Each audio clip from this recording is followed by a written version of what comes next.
Taking the Mary Sue out of Rey. Part 1. What if Rey in Star Wars The Force Awakens wasn't a Mary Sue? What would that look like? Well, I'm going to show you. And I'm not doing this out of hate for the character, but for educational purposes. I want to show how the character and our relation to her could have been improved with some different decisions made in the editing room. I mean, overall, I do feel she's a well-designed character, except for that hairstyle. It's just the execution of her character that fell off the rails pretty quickly. Let's start with the scene from Star Wars The Force Awakens. One trait of a Mary Sue is that everyone likes her. Here we have Han offering Rey a job, not long after meeting her, because she can fix the Falcon. Never mind that Han and Chewie can already do that job. Okay, so Han offered Luke a job, but he knew Luke long enough to fight in battles with him, and Han was looking for another gun to watch his back. That was the value Han saw in Luke. And remember, Han didn't instantly like Luke. He grew to like Luke throughout the movie, which added meaning and impact near the end of the film when Han says to Luke, "May the Force be with you." Han and Luke's struggles together are what pulled them together. On the other hand, all Rey had to do was bypass the compressor that Han already knew was there, and there you go.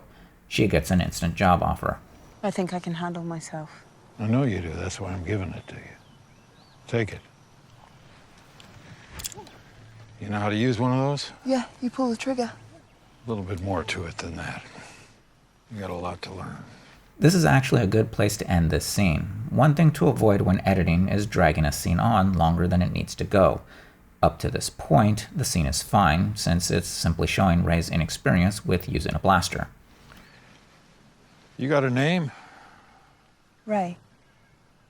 Rey. I've been thinking about bringing on some more crew, Rey. A second mate, someone to help out, someone who can keep up with Chewie and me, appreciates the Falcon. He barely met her and only knows that she can fix the Falcon and run away from Rathtars. How does this turn into being able to keep up with Han and Chewie or appreciating the Falcon? All that's happening here is the writers using Han's character to build up Rey for the audience. He's telling us how good she is, which contradicts the previous information we just received, that Rey is inexperienced. Are you offering me a job? Wouldn't be nice to you. Doesn't pay much. You're offering me a job. I'm thinking about it. Well? The dialogue here is a bit mixed up. Han should first reiterate that he's thinking about offering Rey a job, then show he's doing it by speaking of conditions and pay.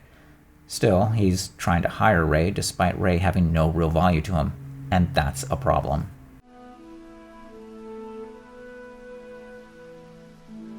If you were, I'd be flattered. But I have to get home. Jakku? I've already been away too long. Here, Rey is flattered by the job offer, as if Han needs her, but she doesn't need him. Rey is made a Mary Sue because of this placement of her character above Han, who was kind of involved in saving the galaxy a couple decades earlier.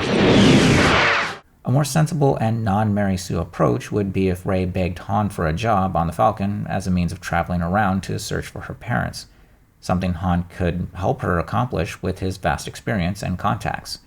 This would keep Rey from being shown as above Han's capability. Chewie, check out this ship as best you can. It's too bad. Chewie kind of likes you. Han likes Rey. Chewie likes Rey. Everyone likes Rey. That's part of what makes her a Mary Sue. And if we want Rey to become a more grounded character, then all that dialogue pushing her as a great character needs to be cut. You might need this. I think I can handle myself. I know you do. That's why I'm giving it to you. Take it. You know how to use one of those? Yeah, you pull the trigger. A little bit more to it than that. You got a lot to learn. Do you see how we're now more focused on Rey's inexperience once that Mary Sue stuff is gone? Instead of this scene pushing Rey as a knowledgeable person who everyone likes, we're simply shown that Rey doesn't know anything about shooting a blaster, and she has a lot to learn still. Yes, that's in the original clip of the film, but it's buried by the Mary Sue stuff that contradicts it when Han essentially tells her that she has a lot to learn. but he's offering her a job anyway because she can bypass the compressor. Now I'm going to show you one more of Ray's scenes, because it goes along with this one. It occurs after the First Order attacks, and Ray is alone in the forest. We see Ray firing that blaster for the first time. As we were shown earlier in the movie, she has no experience firing a blaster, yet after missing one shot, a single shot, she manages to bullseye this stormtrooper as well as the next few stormtroopers she encounters. That's a total Mary Sue thing. Ray is just really good at stuff. She doesn't have to train or practice. She just does stuff. Your safety.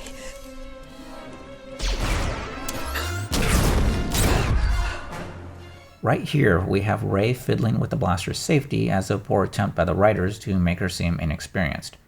And I say it's a poor attempt because it's contradicted immediately by her killing the stormtrooper after taking only one practice shot. Allen Iverson would be proud. We're talking about practice, man. I mean, how silly is that, man? We're talking about practice. Luckily, we can alter this scene pretty easily since stormtroopers all wear the same outfit. We can make these first two stormtroopers look like a single stormtrooper. And we can swap a clip or two to create a more realistic reaction for Ray in her first attempt at firing a blaster and exchanging fire.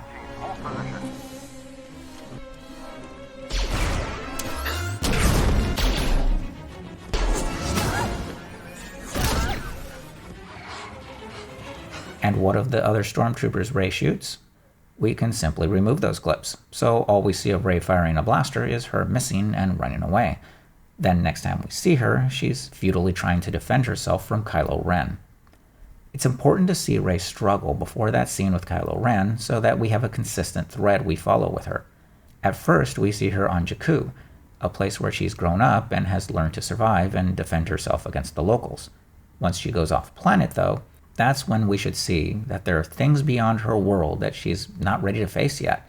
And after we see her struggling and barely escaping, when she's confronted the fact that she doesn't know everything and is completely out of her element, that's when we can see her grow a bit as a character and take on a challenge and rise to the occasion.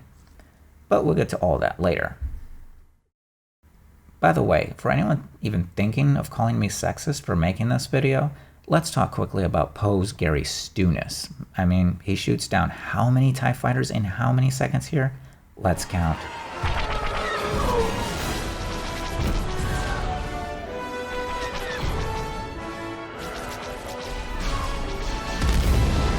Six TIEs so far, plus a few stormtroopers on the ground.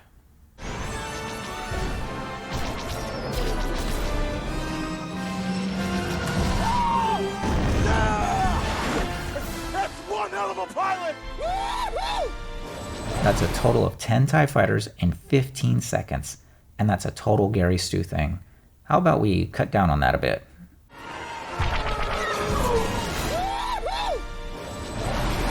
That's much better. Also, I know this video's title is all about Ray, but before I move on to part 2 of this series, I just have to talk a little bit about taking the clown out of Finn. It's tragic what the writers of the sequel trilogy did to Finn, a prominent black character in the Star Wars universe, and it all starts right here. I'm helping you escape. Can you fly a TIE fighter? You with the Resistance? What? No. I'm breaking you out. Can you fly a TIE fighter? I can fly anything. Why? Why are you helping me? Because it's the right thing to do. You need a pilot. I need a pilot. First, Finn parroting Poe's charge that Finn needs a pilot completely destroys Finn's opportunity to show himself as waking up to a new moral perspective that he doesn't seem to have had or paid much attention to before the battle in the village. It also makes it appear as if the reason Finn is helping Poe is not out of selflessness, but out of selfishness, further damaging his character from the onset. To give Finn a good start, we have to allow him to rescue Poe simply because he knows that he should. We're gonna do this. Yeah?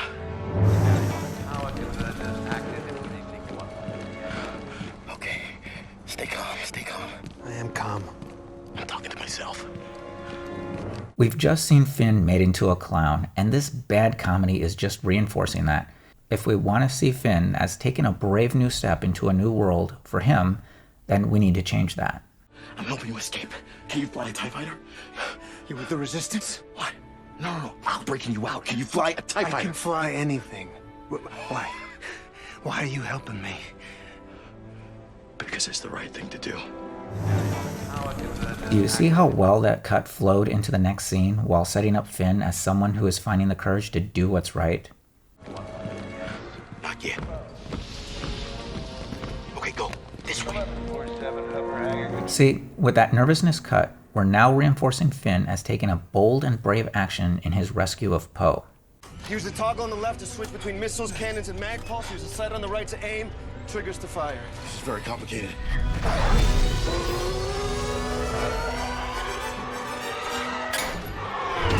I can fix this. First, we have Finn saying, "This is very complicated."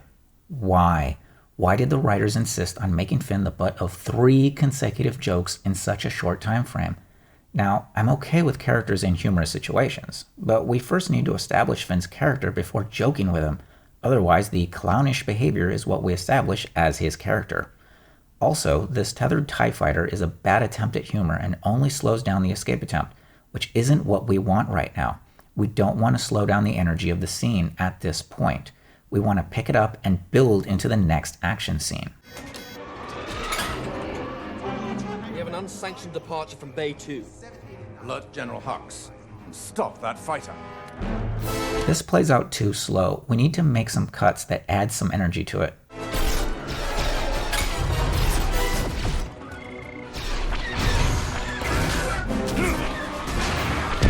Finn is shooting stormtroopers here, which are supposed to be the guys he grew up with and trained with. These were his allies not too long ago, so he should respect that for now and not try to shoot to kill them.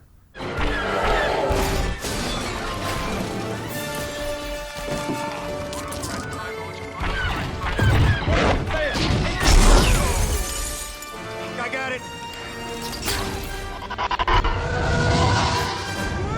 This thing really moves. Again, because of the tether, the escape is slow and lacks a good energetic pace.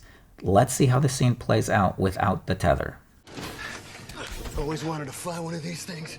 Can you shoot? Blasters I can. Okay, same principle.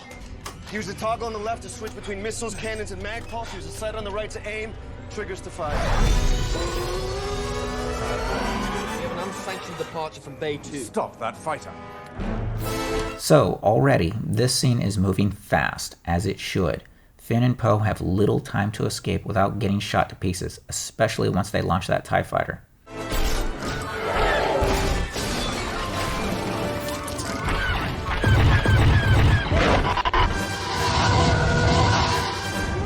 This thing really moves. And as you can see, Finn now doesn't shoot directly at the stormtroopers. He shoots around them, causing enough chaos to stall their attack just long enough for him and Poe to escape.